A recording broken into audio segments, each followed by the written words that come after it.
Borobudur has been restored not once, but twice. The first glimmer of hope came in 1885, when the hidden foot of the monument was discovered by Eisenman, the chairman of the Archaeological Society in Yogyakarta. This discovery sparked a renewed interest in Borobudur, leading to the first wave of restoration efforts. However, this was not without its challenges.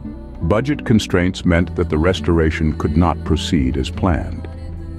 One notable casualty was the chhatra, an architectural element whose authenticity could not be verified.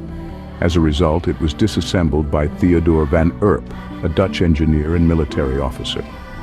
The imperfect parts were stored in Museum Karmawibanga Borobudur, serving as a poignant reminder of the struggles faced in preserving this ancient site. While not all of Borobudur could be restored perfectly, the efforts to preserve this ancient site